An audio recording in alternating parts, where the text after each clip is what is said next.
अस्सलामुअलैकुम of camera stories के एक न्यू एपिसोड के साथ मैं हूं Mazhar Malik. Thank you so much and love you so much आप लोगों के फीडबैक का, आपकी प्यार भरी दुआओं का। रात में खाना खा रहा था, अचानक से कॉल आई। मुसलसल एक मेरी बहन स्पेन से, बार्सिलोना से मुझे कॉल कर रहे थे। मैं राब्ते में नहीं आ रहा था, बिज़ी था, लेकिन रात खाना खाते हुए उनकी जब कॉल आई तो उसी वक्त जो आवाज़ मैंने पीछे सुनी, मैं समझ गया कि उनकी बेटी के अंदर हाज़िरी हो चुकी है। उन्होंने मुझे कहा, मज़हर भाई इस वक्त भी बेटी के अंदर जिन हाज़िर हो चुका है। आपके सवाल प्रोग्राम के अंदर उन्होंने मुझसे ये बात पूछी थी कि मेरी बेटी के साथ क्या मसला है, तो मैंने उनको बताया था कि आप ये पढ़ें, जो चीज़ भी है हाज़िर हो जाएगी, और वही हुआ, वो चीज़ हाज़िर हो गई। तो अल्हम्दुलिल्लाह रात मैंने उस चीज़ से हम कलाम हुआ। अब्दुल्ला उसका नाम था, मुसलमान जिन था, वो चला भी गया, उस बेटी को छोड़ भी गया। और आप बहन, आप भी आपका मेरा स्टोरी सुनती हैं तो आप मुसलसल मुझसे राब्ते में रहिएगा। जो मैंने हिदायत दी हैं उस पर अमल कीजिएगा। इंशाल्लाह ये दोबारा ज़िंदगी भर इस बच्ची के अंदर नहीं आएगा। तो तबीयत थोड़ी सी डामाडोल थी कि ऑफ कैमरा स्टोरी करूं या नहीं करूं, थोड़ा सा अजीब सा था। तो एक सुबह कॉल आई मुझे, एक डॉक्टर साहब ने बताया कि एक छोटा सा, बिल्कुल छोटा सा एक गाँव है, वहाँ पर एक सरकारी हॉस्पिटल है, तो वहाँ पर डॉक्टर जो हैं कभी कभी पोस्टमार्टम भी करते हैं।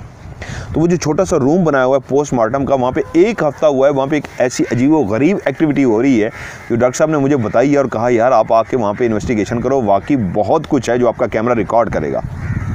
तो मैं बेचैन हो गया, सो भागा हूँ। मैंने कहा फिर मैं ऑफ कैमरा भी करता हूँ और कोशिश करूँगा आज रात नहीं तो कल इंशाल्लाह कि एज़ लाइव आपके लिए ये वाली एक बड़ी ज़बरदस्त लोकेशन जो मिली है वहाँ पर आपके लिए रिकॉर्डिंग भी करूँगा। और उसके साथ साथ जो मुसलसल 2 कैमरों के साथ रिकॉर्डिंग कर रहा हूँ, अनस मलिक और अरसलान हाशिर के साथ, तो वो इंशाल्लाह लाहौर पहुँच के एडिट करूँगा और उसी तरह आपको दिखाऊँगा। सो आज की स्टोरी उसी को कंटिन्यू करता हूँ जिसका पार्ट 1 मैंने आपको सुनाया था।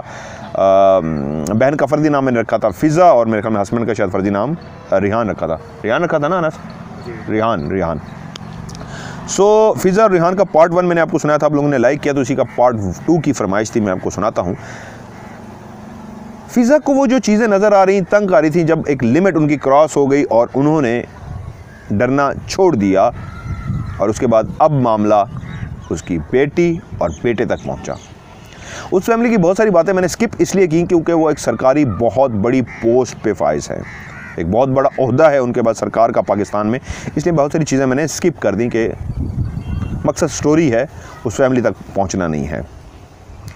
तो जब बेटे ने बाप से 2-3 दफ़ा कहा तो बाप को शक तो गुजरा, लेकिन बाप ने बेटे से कहा बेटा वह में कुछ नहीं होता। लेकिन बेटा जब मुसलसल एक ही बात बाप को कहता रहा तो बाप को जो खटका लग गया था, यकीन में बदल गया कि इसका मतलब है बीवी भी सच कहती थी और बेटे के साथ भी वही मखलूक अपना आप ना सिर्फ दिखा रही है बल्कि खेल रही है, तंग कर रही है।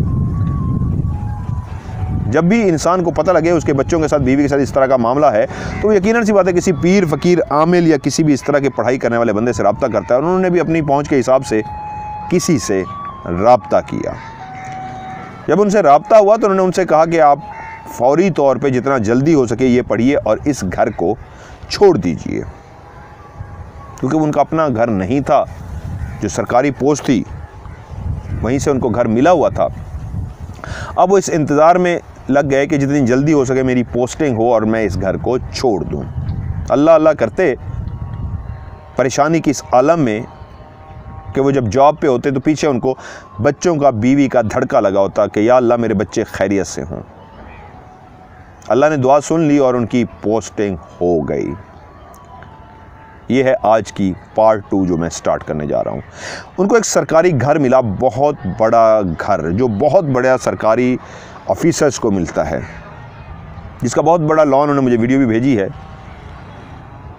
उस बड़े से गेट के अंदर जब आप दाखिल होते हैं तो शुरू में 2-3 बड़े बड़े पोर्शन बने हुए हैं जहाँ पे गेस्ट को ठहराने के लिए जगह है, और उससे आगे जो एक बहुत बड़ी पुराने दौर की बिल्डिंग बनी हुई है, उसके अंदर 6-7 बेडरूम हैं, टीवी लॉन्च है, हॉल है, और बहुत सा सेटअप है वो फैमिली के लिए, उन ऑफिसर्स के लिए जो वहाँ पे आके रिहाइश करते हैं। बैक साइड पे उन्होंने, सरकार ने ही वहाँ पे हिरन का एक जोड़ा भी छोड़ा हुआ था, मोर का भी जोड़ा जो था, हिरन और मोर वहाँ पे एक एक जोड़ा फिरते थे। अल्लाह का शुक्र अदा किया कि उस मकान से जान छूटी, सामान लेके पहुँचे इस घर के अंदर और शिफ्ट हो गए। रिहान और फ़िज़ा अपने बच्चों के साथ यहाँ पे शिफ्ट हुए और कुछ अरसे बाद रिहान के कुछ भाई और भाभियाँ भी वहाँ पे शिफ्ट हो गई। घर बहुत खूबसूरत था, बहुत से दरख्त लगे हुए थे, खजूरों के दरख्त थे, खजूरों के दरख्त के साथ साथ नीम का भी एक बहुत बड़ा घना दरख्त लगा हुआ था। मियाँ बीवी जब कभी टाइम मिलता रात को वॉक भी वहीं पे करते। अब घर में शिफ्ट हुए हुए कुछ दिन हुए थे, घर के अंदर पुरसकून माहौल था, सब कुछ खैर आफियत से था, खुश थे कि वो घर छोड़ दिया, उस मखलूक से नाता टूट गया, जान छूट गई। अब यहाँ पे ऐसा कुछ भी नहीं था। पूरे घर को जब विजिट किया फिजा ने तो उसको अंदाज़ा हुआ कि कुछ पोर्शन नया बनाया गया है और कुछ पोर्शन इस बिल्डिंग का सरकारी दौर का है। सरकार दौर में ये इमारत तामीर की गई थी। वो अपने घर में खुश थी, अपने बच्चों के साथ महफूज अपने आप को कर रही थी, क्योंकि सरकारी जॉब थी, बहुत बड़ी जॉब थी, तो उनको सिक्योरिटी भी फराहम की जाती थी, तो वहाँ पे अक्सर पुलिस की गाड़ियाँ भी होती थी। एक रात, एक शाम का टाइम था, बच्चे खेल रहे थे रूम में। लॉन में बैठी फिजा, ठंडी ठंडी हवा चल रही थी। इस तरह मैं एक गाँव के माहौल में बैठा हूँ, ठंडी ठंडी हवा चल रही है, दरख्त की छाँव में बैठा हूँ, पीछे गंदम लगी हुई है जिसका आप लोग आटा खाते हैं। तो उसको वॉशरूम जाना हुआ वज़ू करने के लिए कि नमाज का टाइम हो गया, मैं वज़ू करूं, मैं वॉशरूम में जाऊं। वॉशरूम में गई, वो वज़ू कर रही थी, दरवाज़ा बंद था, तो पीछे से बच्चे ने आके दरवाज़ा नॉक किया। आवाज़ दी, फिजा ने बेटे का नाम लेके, क्या हुआ? बेटा नहीं बोला। दोबारा से बेटी का नाम लेके आवाज़ दी, हाँ तुम हो? आवाज़ नहीं आई। फिर वज़ू करने लग गई। इसी लम्हे दोबारा से दरवाज़ा बजाया गया। इस बार फिर ऊंची आवाज़ में पूछा बेटी और बेटे दोनों का नाम लेके, कौन हो तुम दोनों में से? हाँ बेटे बताओ, क्या मसला बेटे बताओ। कोई जब नहीं बोला तो वो रुक गई, मुड़ी नहीं थी, सिर्फ वहीं वज़ू करते ही बात कर रही थी, नमाज के लिए जो वज़ू कर रही थी। जब तीसरी दफ़ा दरवाज़ा नॉक हुआ तो तेज़ी से वो मुड़ी और दरवाज़ा खोला तो बाहर कोई भी नहीं था। उनके जहन में यही था कि मेरे बच्चे दरवाज़ा खटखटा रहे हैं। जब बाहर कोई नहीं था, वो तेज़ी से बाहर निकली देखने के लिए बच्चों के लिए, तो बच्चे भी रूम में नहीं थे। भागती हुई बाहर गई तो बच्चे बाहर खेल रहे थे।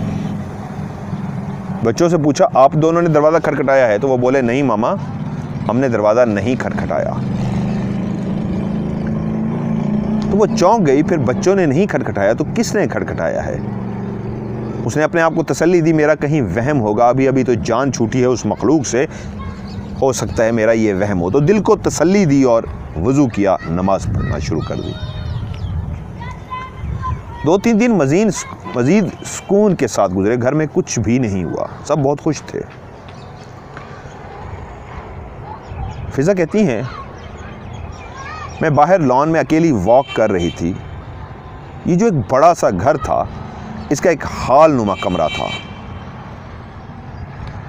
उसके अंदर बहुत सारी जगहों पे, जिस तरह मूवीज़ के अंदर बहुत सारे लोगों ने देखा होगा, रियल में भी बहुत सारे लोगों ने देखा होगा, हिरन, बहुत सारे इस तरह जानवर जिनके सर जो होते हैं, आर्टिफिशियल या रियल, सींग, मुंह, पूरा सर दीवारों के ऊपर लगाए होते हैं, तो इस जगह पे भी इस तरह के जानवरों के सर लगे हुए थे।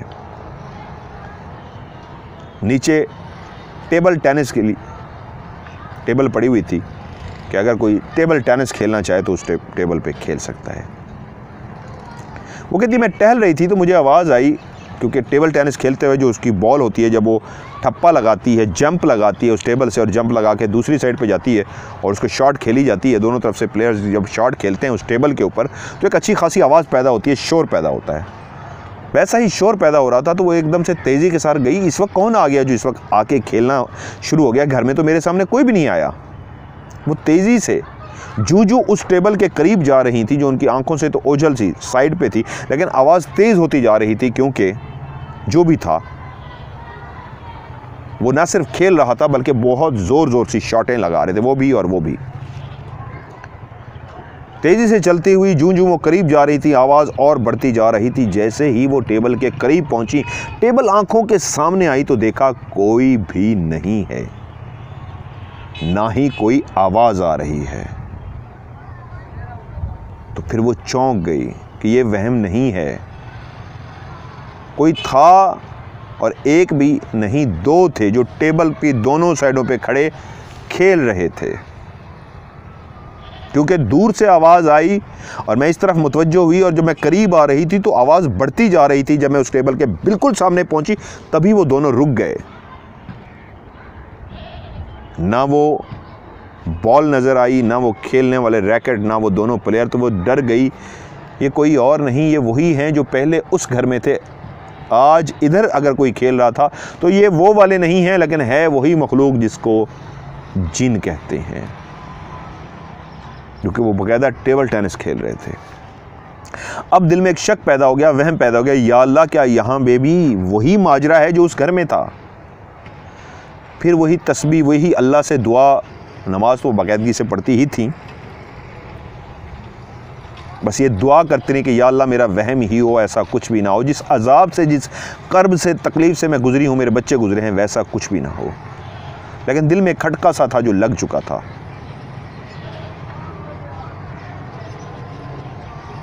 अब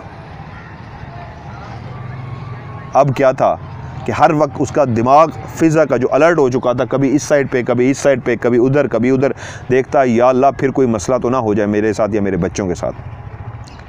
मगरिब की एक दिन नमाज के लिए उसने वज़ू किया, और फ़िज़ा जब नमाज का वज़ू करके अपने रूम में आई तो एक आदत सी बन गई थी कि रूम एक ऐसी जगह नमाज के लिए उसने सेट की थी उस घर के अंदर जिस पे कोई तस्वीरें वगैरह भी नहीं थी, और स्पेशली अगर टीवी वगैरह चल भी रहा होता था तो वो स्विच ऑफ़ कर देती थी, ताकि टीवी की बहुत सारे लोग नमाज़ पढ़ते हुए टीवी कहते हैं ऑफ़ कर दें, और कुछ लोग सिर्फ म्यूट कर देते हैं, लेकिन फ़िज़ा की आदत थी वो पीछे से स्विच ही ऑफ़ कर देती थी, पावर बंद कर देती थी या रिमोट से बंद कर देती थी।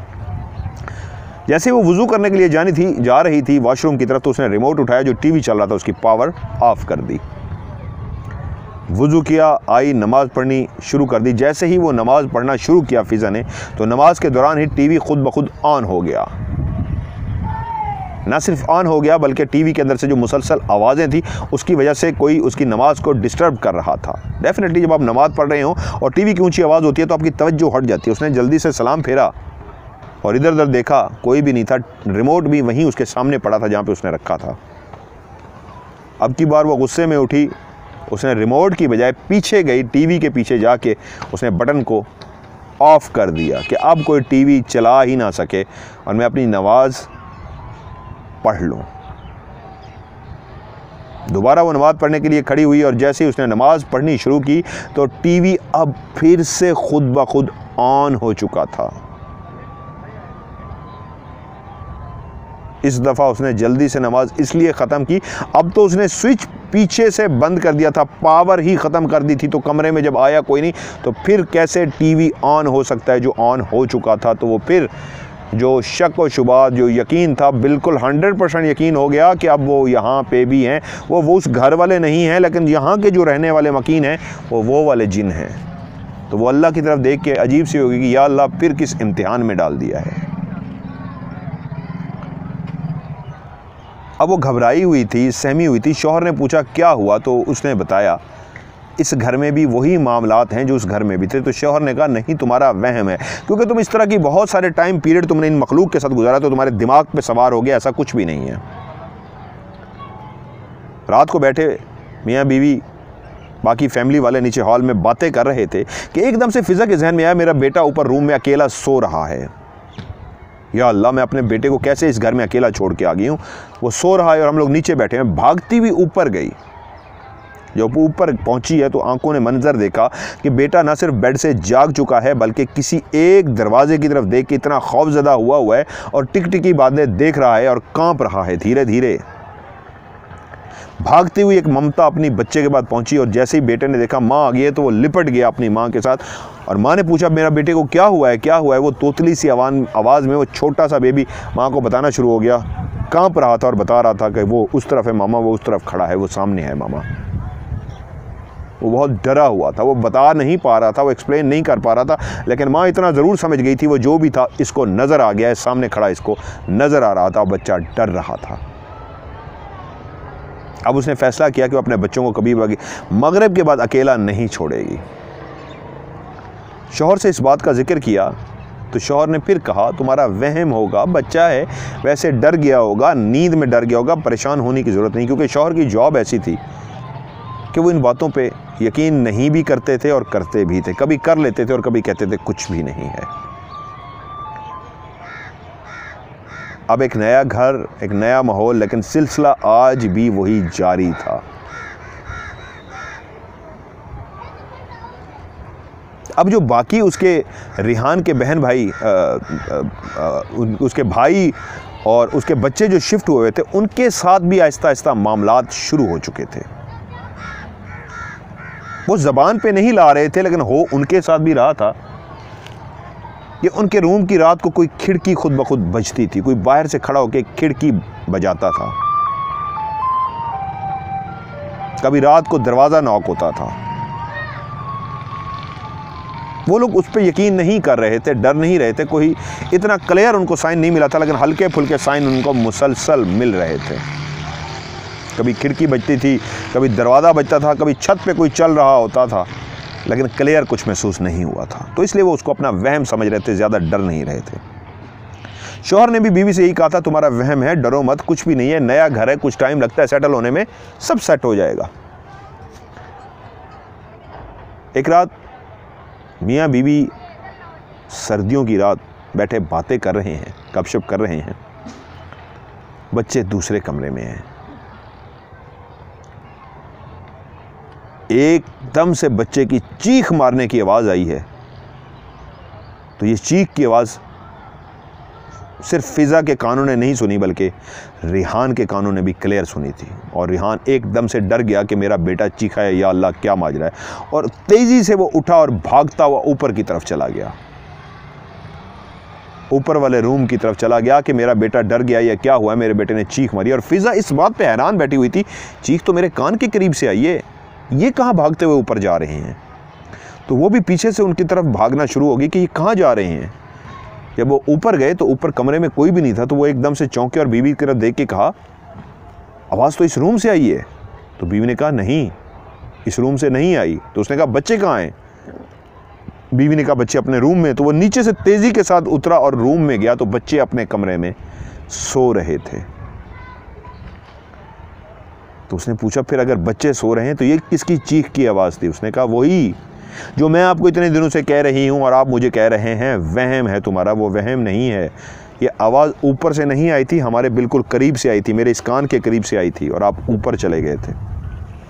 अभी ये बातें हो रही थी कि उनके पास जो बिजली का इलेक्ट्रिक हीटर, कमरे को गर्म रखने के लिए जो बिजली का हीटर चलाया जाता है, वो हीटर जल रहा था। वो खुद ब खुद उनकी आंखों के सामने ऑफ हो गया। शौहर एकदम से चौंका और कहा कि ये हीटर को क्या हुआ है? बीवी खामोश रही। तेज़ी से हीटर की तरफ गया, उसका बटन ऑन किया। अभी ऑन करके मुड़ा ही था कि दोबारा से उसका बटन ऑफ हो गया।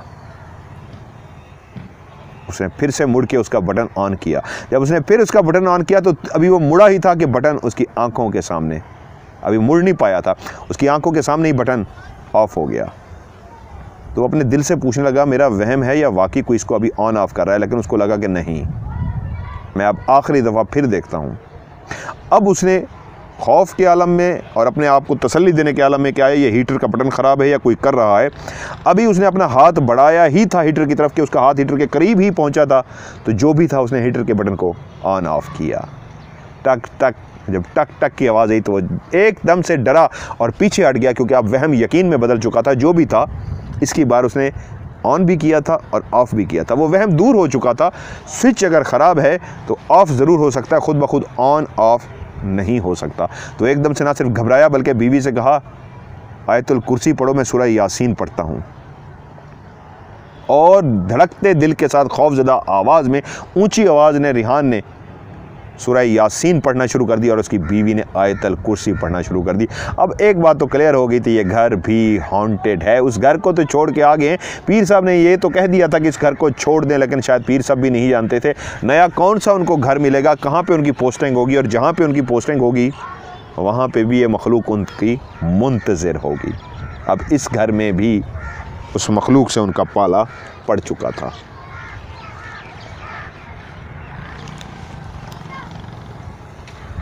अब रिहान डर चुका था।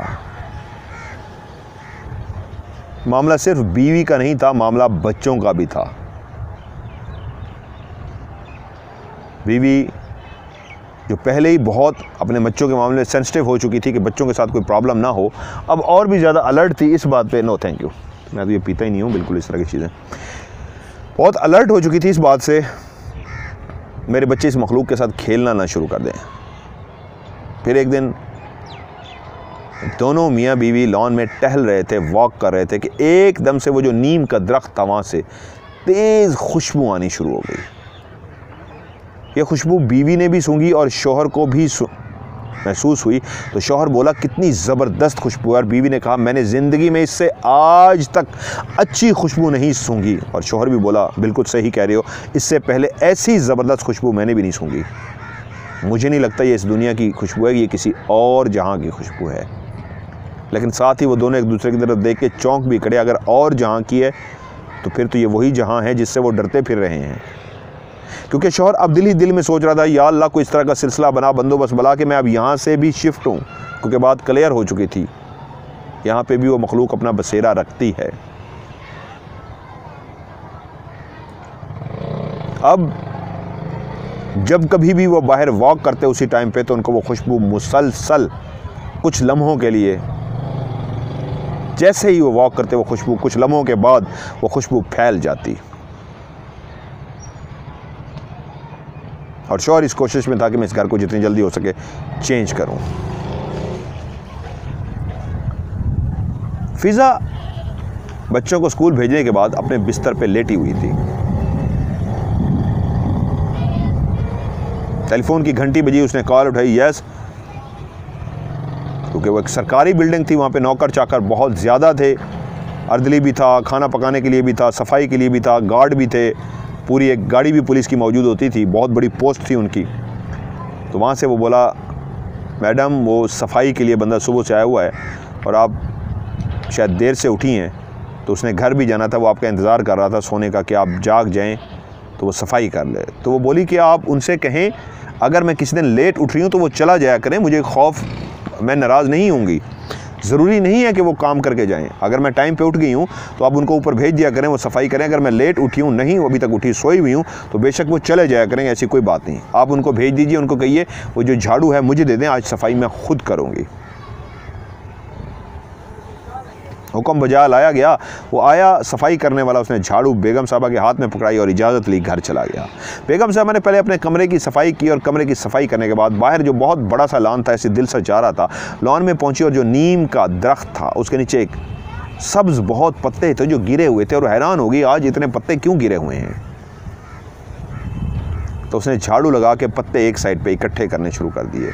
जब वो सारे पत्ते इकट्ठे करके साइड पर रख चुकी तो मुड़ के देखा पत्ते अपनी जगह पे वैसे के वैसे मौजूद थे। तो उसने कहा शायद मैं ख्यालों में खोई हुई थी, दिमाग कहीं और था, मैं सफाई कर रही थी, मुझे लगता है मैंने सही तरीके से सफाई नहीं की। फिर से अब दिमाग को एक्टिव किया, जो दिमाग ख्यालों में खोया हुआ था उसको वहाँ से ख़त्म किया, एक्टिव दिमाग के साथ पत्तों को इकट्ठा किया और झाड़ू लगा के एक जगह पर जमा किए और अपनी आँखों के सामने कि यस, उधर इसलिए देखा कि अब क्लियर हो गया है, तो यस अब क्लियर हो गया था। उस जगह पे कोई भी पत्ते नहीं थे, पत्ते एक जगह पे उसने जमा कर लिए थे, और जैसे ही जमा की हुई जगह पे उसने दोबारा दूसरी दफ़ा निगाह घुमाई तो पत्ते वहाँ से गायब हो गए, वहीं पे दोबारा उसी अंदाज में बिखरे पड़े थे जैसे पहली दफ़ा हुए थे। इसकी बार वो इसलिए डर गई कि पहली बार तो वहम मैं समझ सकती थी, ख्यालों में खोई हुई थी, अब तो ध्यान दे के मैंने अपने दिमाग को एक्टिव करके अलर्ट करके सफाई की है कि ये मेरा वहम था या वाकई कोई गड़बड़ है। तो ये तो कोई पत्ते उठा के उधर से उधर फेंक रहा है। भागती हुई अंदर की तरफ दौड़ी, देवर सामने से आया, पूछा क्या हुआ है। तो कहा कोई पत्तों के साथ शरारत कर रहा है, मैंने पत्ते रखे और उठा के उसने साइड पे फेंक दिए। उसने कहा आइए आइए मेरे साथ आइए भाभी, डरे नहीं, मुझे दिखाइए। और जब वहाँ पे आके देखा तो वहाँ पे तो सब्ज़ पत्ते थे ही नहीं, बहुत थोड़े से पत्ते थे जो खुश्क थे। तो वो समझ गई कोई यहाँ भी उसके साथ शरारत कर रहा है। ये बात फिर अपने शौहर के साथ इस बात का तज़किरा किया तो उसने कहा मैं खुद इस कोशिश में हूँ जितनी जल्दी हो सके हम यहाँ से शिफ्ट होते हैं, मुझे इस बात का एहसास है। एक रात मियाँ बीवी बिस्तर पे सो रहे थे, गहरी नींद में थे, बच्चे भी उन्होंने अपने साथ कोशिश करते थे सुला लें। रात का एक पहर था कि बीवी की आंख खुली, कमरे में कोई शोर पैदा हो रहा था। बीवी ने आंखें खोली, नाइट बल्ब जल रहा था, नाइट की लाइट जल रही थी। उसको लगा जिस बिस्तर पे, जिस बेड पे सोए उस बेड के नीचे जैसे कोई नाखून मार रहा है, खुरच रहा है नाखून से। तो जिस तरह नाखून से खुरचने की आवाज़ आती है ऐसी ही आवाज़ आ रही थी। एकदम से बीवी ना सिर्फ डर गई बल्कि उसने शौहर को उसी वक्त जगाया। शौहर ने आंख खोली और पूछा क्या हुआ है। उसने कहा बेड के नीचे से आवाज़ आ रही है। शौहर ने जैसे ही कानों के साथ थोड़ा सा गौर किया तो उसको अंदाज़ा हुआ बिल्कुल कोई आवाज़ है। तो शौहर बोला ये तो ऐसी आवाज़ है जैसे बेड के नीचे नाखून से कोई खुरच रहा है। उसने कहा बिल्कुल ऐसी ही आवाज़ आ रही है। बच्चों की तरफ देखा, बच्चे दोनों सो रहे थे। वो दोनों उठ के बैठ गए, लेकिन दोनों की आंखों ने जो मंजर देखा वो बहुत ही भयानक था, बहुत ही डरावना था। उस कमरे के बेड जिस पे वो लेटे हुए थे, बच्चे सो रहे थे, मियाँ बीवी अब जाग चुके थे, उसके नीचे से धड़ाधड़ तकरीबन 2 साल का जिस तरह का एक बच्चा होता है, 2 साल के बच्चे की जितनी हाइट होती है, कद होता है, उसका कद के छोटे छोटे बच्चे बेइंतहा निकलना शुरू हो गए और हर तरफ कमरे में फैलते गए। बाल उनके बिल्कुल गोल्डन थे, आंखें उनकी बहुत बड़ी बड़ी सी थीं, हाथ उनके लंबे लंबे से थे, पाँव भी उनके बड़े बड़े से थे। जैसे एक इंसान बड़े हाइट के 6 फुट का इंसान उसका पाँव होता है तो उससे भी बड़ा उनका पाँव था, बट पतला सा था, लंबा बहुत था। हाथ भी बड़े बड़े से थे, जैसे कोई 8 फुट के इंसान के बड़े बड़े हाथ हो, लटके हुए ऐसे ज़मीन को टच होते हुए। यानी जब वो चल रहे थे तो उनके हाथ इतने लंबे थे उन बच्चों के कि ज़मीन को टच होते हुए जा रहे थे और वो बोनों की तरफ भागते फिर रहे थे। गोल्डन बालों वाले बच्चे, आंखें उनकी बड़ी बड़ी थीं, लेकिन बिल्कुल मुशाबत रखते थे जैसे एलियंस हों, जिनकी अजीबो गरीब सी आंखें होती है एलियंस की, एक छोटी सी नाक होती है, मुंह बिल्कुल होता ही नहीं, ऐसे लाइन सी होती है, इस तरह की उनकी शक्लें थीं। लेकिन बाल उनके गोल्डन थे, सबके बाल गोल्डन थे और उनके इस तरह के हाथ थे जो ज़मीन से टच होते फिर रहे थे और बड़े बड़े पाँव, जिस तरह स्विमिंग करते हुए आप पाँव पहन लेते हैं, बड़े से इस तरह के लंबे लंबे बड़े से पाँव और हाथ ऐसे ज़मीन को टच होते हुए लंबे लंबे हाथ, और भागते फिर रहे थे। ना सिर्फ वो दोनों डर गए और फिर शौहर ने कहा तिलावत करो, फ़िज़ा फ़ौरन तिलावत करो, और उसी लम्हे फ़िज़ा ने भी आयतुल कुर्सी ऊँची आवाज़ में पढ़नी शुरू कर दी और रिहान ने भी कुरान मजीद की तिलावत शुरू कर दी। थोड़ी देर हुई थी उन दोनों को कुरान मजीद पढ़ते हुए कि वो जो बच्चे वहाँ पे भागते फिर रहे थे, हंसते फिर रहे थे, कैके लगाते फिर रहे थे, आहिस्ता आहिस्ता गायब होना शुरू हो गए, यहाँ तक कि पूरा कमरा क्लियर हो गया। वो दोनों मियाँ बीवी जो बैठे ऊंची आवाज़ में तिलावत कर रहे थे, उन्होंने फैसला किया कि अब की बार हमने ऐसे नहीं सोना, पूरे घर को हमने फूंक के सोना है और अब आदत सी बना लेनी है कि रोज़ भूलना नहीं है, सोने से पहले जैसे ही मगरिब होगी पूरे घर के ऊपर फूंक के दम करना है। और अब ऐसी ही रूटीन बन गई। वो अपने कमरों में जैसे ही आते लेटते तो फौरी तौर पर बीवी भी और शौहर भी पढ़ते और उसके बाद चारों कोनों के अंदर फूंक मार देते। अब दूसरी तरफ जो रिहान के बहन भाई रह रहे थे, उसकी भाभियां जो रह रही थी, अब वो भी डर की इस हालत में आ गए थे कि बाकायदा तौर पे वो जो शरारतें और हरकतें हो रही थी, पहले सिर्फ नॉक की हद तक दरवाज़ा खटखटाया जाता था, खिड़की खटखटाई जाती थी, वो शरारतें बढ़ रही थी। 2-3 दफ़ा उनके साथ भी ऐसा हो चुका था कि उनका हीटर ऑन ऑफ किया जाता, कभी बंद कर दिया जाता, कभी चला दिया जाता, इलेक्ट्रिक हीटर। फ़िज़ा की देवरानी जो डरती नहीं थी, काफ़ी ब्रेव थी, वो वॉशरूम में गई। वो जैसे ही वॉशरूम में गई, अभी दरवाज़ा बंद करने लगी थी तो उसको लगा कि दरवाज़ा जो मैं बंद करने लगी हूँ हल्का हल्का हिल रहा है, तो वो एकदम से रुक गई कि ये क्या हुआ है, कोई ज़लज़ला आ रहा है या क्या हुआ है। तो अभी दरवाजे को खड़ी देख ही रही थी तो उसको महसूस हुआ कोई है जो दरवाजे को बंद करना चाह रहा है। वो बहुत ब्रेव थी, लेकिन उसकी आंखों ने देखा कि दरवाज़ा ना सिर्फ एक दफ़ा बंद हुआ बल्कि किसी ने खुद ब खुद दरवाजे को खोल दिया। अब भी वो खड़ी सोच रही थी शायद मेरा वहम है, कोई हवा चल रही है, हवा का दबाव है या क्या है, ज़लज़ला तो नहीं है, बाकी कुछ नहीं हिल रहा, लेकिन ये दरवाज़ा हवा की वजह से शायद कोई बंद हुआ है और खुला है, क्या हुआ है। अब इस शशोपंज में मुब्तला थी, अब ये सोच ही रही थी कि उसकी आंखों ने देखा काला स्याह एक साया सा, जो पहले हाथ नज़र आया जो दरवाजे की तरफ था, जो दरवाजे को बंद कर रहा था और खोल रहा था, अब वो काला स्याह बिल्कुल उसकी आंखों के सामने खड़ा हो गया। उसकी हाइट, उसका सर छत को लग रहा था, पाँव तो उसके ज़मीन पे थे, लेकिन कद उसका इतना खड़े खड़े उसकी आंखों के सामने लंबा हुआ कि वो जो एक इंसानी हाइट का था, लंबा होते होते उसका छत के साथ सर जाके टच हुआ।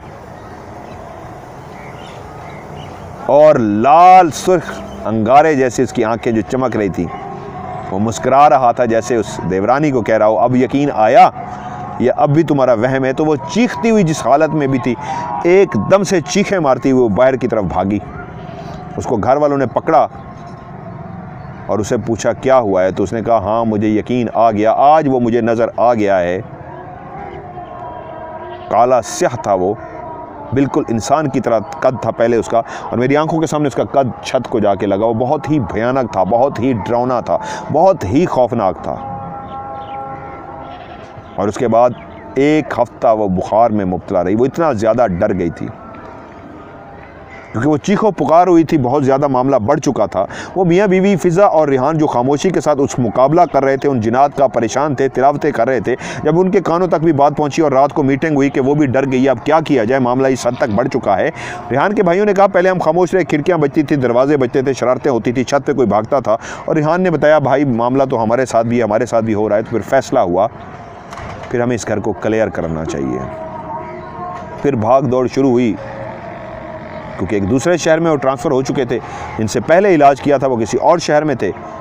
ये सिंध का एक और सिटी है जहाँ पे इनकी पोस्टिंग हुई थी। तो वहाँ से एक अल्लाह वाले को बुलाया गया, वो आए, उन्होंने पढ़ाई की और उन्हें बताया कि बिल्कुल यहाँ पे एक मखलूक है और बहुत पुरानी है, और जो नीम का दरख्त है उस पर उनका बसेरा है, वहाँ पे आपको खुशबू भी आती होगी। वो बीवी बोली और रिहान बोला जी बिल्कुल आपने सही बिल्कुल बताया है, क्योंकि उन्होंने पीर साहब को नहीं बताया था। एक अल्लाह वाले थे, वो पीर साहब नहीं थे, ना कोई गद्दी नशीन थे, ना कोई ड्रामेबाज थे, वो एक अल्लाह वाले बुजुर्ग थे। उन्होंने कहा जी बिल्कुल यहाँ से हमें खुशबू आती है। उन्होंने कहा यहाँ पे नेक भी हैं, यहाँ पे बद भी हैं, और उनके बच्चे जो हैं वो शरारतें करते हैं और उनके बच्चे आपके बेटे के साथ खेलते भी हैं। तो फिर उस वक्त मौल पड़ी फ़िज़ा के जी बिल्कुल। एक दिन मैं लॉन में ही बैठी हुई थी, तो मैंने अपने बच्चे को देखा किसी के साथ भागता फिर रहा है, तो मैंने उसको आवाज़ें भी दी, तो वो रुका नहीं, भागता रहा। मैं समझी शायद वो खेल रहा है खुद से, लेकिन थोड़ी देर के बाद जब वो डरा सहमा भागता हुआ मेरे पास आया था, तो उसने कहा था मम्मी मम्मी वो मुझे बहुत तंग करता है। जब उसने नाम लिया तो एक ऐसा अजीब व गरीब नाम था, तो उसमें उस घर में किसी का भी नहीं था। तो मामा ने पूछा कौन फ़लाँ, तो उसने बताया वो मेरे कद का है, और इस तरह की निशानियाँ दी कि माँ समझ गई कोई बच्चा है उस मखलूक का जो बेटे के साथ खेल रहा है। उसने कहा जी बिल्कुल मेरे बेटे के साथ वो खेलते हैं। उन्होंने पढ़ाई की, पानी बना के दिया जिस तरह मैं बना के देता हूँ, और उसके बाद उस घर के अंदर छिड़काव किया गया। तो उस घर के अंदर उस पानी का जैसे ही छिड़काव किया गया तो वो घर, वो कहती हैं फ़िज़ा कहती हैं, वो जितना भारी जितना वज़नी हर वक्त एक बोझ सा हमारे कंधों पे और सर पे रहता था, अब वो घर इतना हल्का हो गया था उस पढ़ाई के बाद कि हम पुरसकून हो गए थे। अब तमाम फैमिली जितना भी रह रही थी, बच्चे भी बड़े भी, सब इतनी ज़िंदगी में खुश हो गए थे, रिलैक्स हो गए थे। कहते थे वो हमारा घर ऐसा लगता था बिल्कुल हल्का हो गया है। उन्होंने कहा मुझे पहले नहीं पता था घर बहुत भारी घर है, मैं नहीं समझती थी भारी क्या होता है, लेकिन जब उन्होंने पढ़ाई की तो उसके बाद जब बिल्कुल हल्का हुआ तो उस दिन एहसास हुआ भारी किसको कहते हैं, क्योंकि वो एक बोझ जो होता था सर पे, कंधों पे, खौफ, डर, वो सब ख़त्म हो गया और हम बिल्कुल नॉर्मल हो गया। हमारा घर, हमें ऐसा लगता था कि खुशियों भरा घर है। उसके बाद कभी भी उस घर के अंदर दोबारा कुछ नहीं हुआ। फिर हमने वहाँ पे जितना टाइम भी हमारी पोस्टिंग रही, हम सुकून के साथ वहाँ पे रहे। वहाँ पे दोबारा किसी चीज़ को हमने नहीं महसूस किया।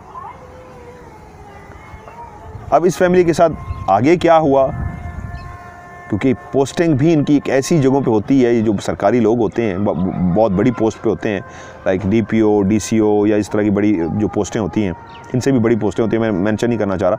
तो उनको बड़े बड़े घर मिलते हैं। यहाँ मेरे दोस्त हैं, मेरे वीर हैं, बल्कि दोस्त नहीं, मेरा बहुत प्यारा जिगर है, दोस्त है, भाई है, सईद भाई। जिस जगह पे उनकी पोस्टिंग है वहाँ पे भी मैं उनको जब मिलने के लिए जाता हूँ तो यकीन मानिए हम दोनों खड़े होकर हैरान होते हैं। वहाँ पे सीएम साहब का घर भी है, उस्मान बुज़दार साहब का भी घर है वहाँ पे, सीसीपीओ का भी है, आईजी, डीआईजी, ये सारे वहीं पे होते हैं। तो वो भी बड़े बड़े घर हैं, बहुत बड़े बड़े लॉन हैं उनके। यकीन मानिए वहाँ पे भी वो हॉन्टेड है। और मैंने देखती दरख्त और उनको कहा था सईद भाई ये तो सारे भरे पड़े हैं जिनात से। उन्होंने कहा मदर भाई ऐसे ही है। जब मैं यहाँ पे होता हूँ और ड्यूटी करता हूँ तो पता, यकीन मानिए यहाँ पे बहुत ज़्यादा ना सिर्फ महसूस होते हैं बल्कि इनको मैंने देखा है। तो ऐसी जितनी भी बड़ी बड़ी पोस्टें होती हैं सरकारी, वहाँ पर ये मखलूक ज़रूर होती है, क्योंकि अक्सर ये बंद रहते हैं और चंद कमरे आबाद होते हैं, बाकी कमरे वीरान होते हैं। कहेंगे तो इनकी एक और स्टोरी भी इंशाल्लाह उसको ज़रूर प्रोग्राम में शामिल करूंगा। सो आज की ऑफ कैमरा स्टोरी को यहाँ पे इसलिए मैं ख़त्म करूंगा। फीडबैक ज़रूर दीजिएगा, इस वीडियो को भी लाइक कीजिएगा, दोस्तों के साथ शेयर कीजिएगा। आप भी अपनी स्टोरी भेजना चाहते हैं तो मुझे उसका तरीका वही है, मेरा जो मोबाइल नंबर है, व्हाट्सअप का नंबर।